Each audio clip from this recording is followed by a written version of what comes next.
Mateo 11 ang mga isinugo ni Juan na tagapagbautismo.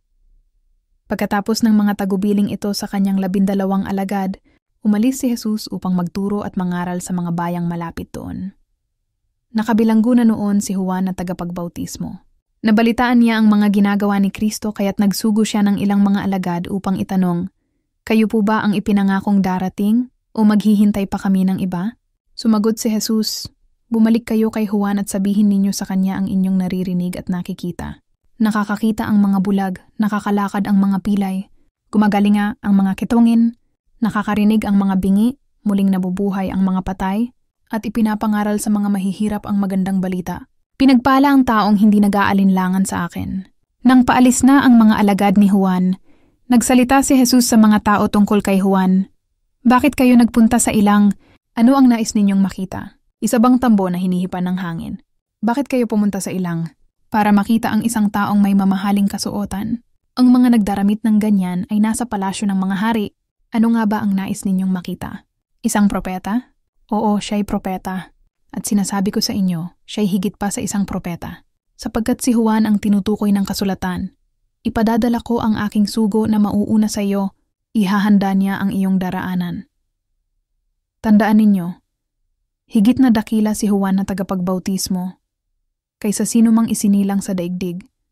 Ngunit ang pinakahamak sa kaharian ng langit ay mas dakila kaysa kanya. Mula nang mangaral si Juan na tagapagbautismo hanggang ngayon, ang kaharian ng langit ay sa pilitang pinapasok ng mga taong mararahas. Sapagkat hanggang sa dumating si Juan, ang mga propeta at ang kautusan ang siyang nagpahayag tungkol sa kaharian ng langit. Kung naniniwala kayo sa pahayag na ito, si Juan na nga ang Elias na ipinangakong darating. Makinig ang may pandinig. Saan ko ihahambing ang mga tao sa panahong ito? Ang katulad nila'y mga batang nakaupo sa lansangan at sumisigaw sa kanilang mga kalaro. Tinugtugan namin kayo ng plauta, ngunit ayaw ninyong sumayaw. Umawit kami ng awit ng pagluluksa, ngunit ayaw ninyong tumangis. Sapagkat nakita nila si Juan na nag-aayuno at di umiinom ng alak, at ang sabi nila, sinasaniba ng demonyo ang taong iyan. Nakita naman nila ang anak ng tao na kumakain at umiinom, at ang sabi naman nila, tingnan ninyo ang taong ito. Matakaw, lasenggo at kaibigan ng mga maniningil ng buwis at makasalanan. Gayunman, ang karunungan ng Diyos ay napapatunayang tama sa pamamagitan ng mga gawa nito. Babala sa mga bayang ayaw magsisi. Pagkatapos, sinumbatan ni Jesus ang mga bayang nakasaksi sa maraming himalang ginawa niya roon, sapagkat hindi sila nagsisit tumalikod sa kanilang mga kasalanan. Sinabi niya, "Kawawa kayo mga taga-Corazin, kawawa kayo mga taga-Betsaida, sapagkat kung sa Tiro at Sidon ginawa ang mga himalang ginawa sa inyo, matagal na sanang nagdamit ng sako at naupo sa abo ang mga taga roon bilang tanda ng kanilang pagsisisi. Ngunit sinasabi ko sa inyo, sa araw ng paghuhukom ay mas kahahabagan pa ang mga taga-Tiro at taga-Sidon kaysa inyo. At kayong mga taga-Capernaum, nais pala ninyong itaas ang inyong sarili hanggang langit? Ibabagsak kayo hanggang sa daigdig ng mga patay. Sapagkat kung sa Sodoma ginawa ang mga himalang ginawa sa inyo, sana'y nananatili pa ang bayang iyon magpahanggang ngayon. Ngunit sinasabi ko sa inyo, mas kahahabagan pa ang mga taga-Sodoma kaysa inyo sa araw ng paghuhukom.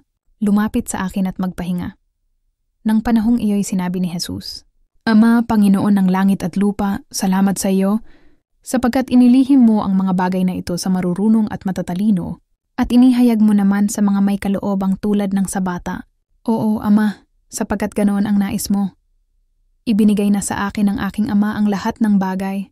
Walang nakakakilala sa anak kundi ang Ama, at walang nakakakilala sa Ama kundi ang anak at ang mga pinili ng anak na pagpahayagan niya. Lumapit kayo sa akin, kayong lahat na nahihirapan at lubhang nabibigatan sa inyong pasanin, at kayo'y bibigyan ko ng kapahingahan. Pasanin ninyo ang aking pamatok at matuto kayo sa akin, sapagkat ako'y maamo at may mababang loob. Makakatagpo kayo sa akin ng kapahingahan sapagkat madaling dalhin ang aking pamatok at magaan ang pasaning ibibigay ko sa inyo."